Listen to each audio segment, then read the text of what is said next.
Hello, my name is Tyrone Howard. I'm a professor of education at UCLA. I'm also a former classroom teacher. I currently study issues tied to educational equity across not just California, but across the entire country.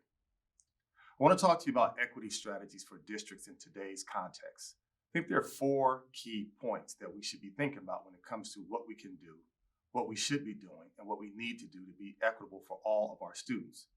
The first thing we can do is we can let our data drive who is in need. One of the key points about equity is making sure that we are intentional and unapologetic about making sure we offer more of our time, attention, resources, and energy to those who are most vulnerable. If we let that data drive what we do, we recognize the students who are on the fringes, the students who are disadvantaged, and the students who continue to be on the outside looking in. Let's be intentional, let's be pointed, let's be very direct about who are the students who have the greatest need in today's schools. We know who they are. There's students who come from poverty. There's students who speak languages other than English. There's students who have special needs. And, oh, by the way, they happen to be students who are from culturally and racially diverse backgrounds. The second thing we can do is have a strategic plan of action for addressing racial gaps. What we continue to see in schools across the county of Los Angeles is that as we see more and more students in our schools, what we also recognize is that this stubborn set of gaps between African American and Latinx students and their white and Asian counterparts continues to grow. We have to be unafraid to address these gaps, talk about root causes of these gaps, and put together sustained strategic plans of actions to begin to respond in a thoughtful and intentional way. One of the other steps that we can take if we're going to be really intentional about creating equity in schools is to have a real honest and sustained conversation about mental health.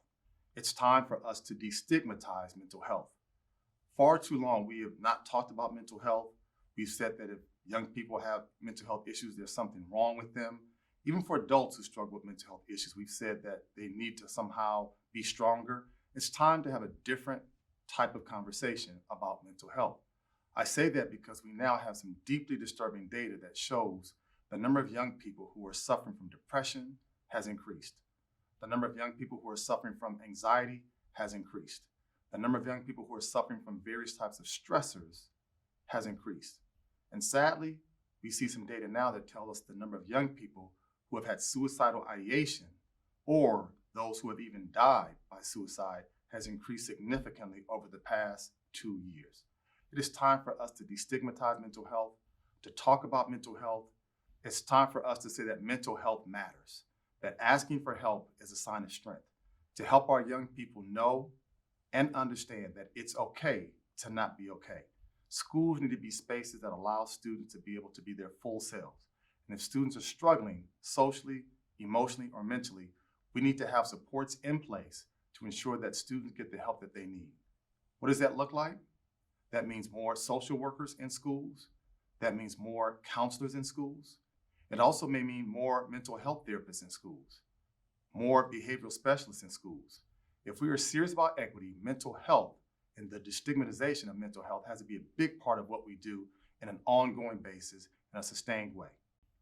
And finally, we have to be more intentional about engagement with our parents and caregivers. They are our partners. They know our students best. They help raise them and they are a vital part of their day-to-day realities. We have to let parents and caregivers know that they're welcome, that we need and want their input, we value their voices, and that collectively and together, we can be in sync to make sure that young people get everything that they need to be successful in schools. Districts play a key role in making sure that we are equity-oriented in our work. So let's work together, let's be intentional, let's be unapologetic, let's be bold to ensure that our students get the school that they so desperately need and deserve. Thank you so much.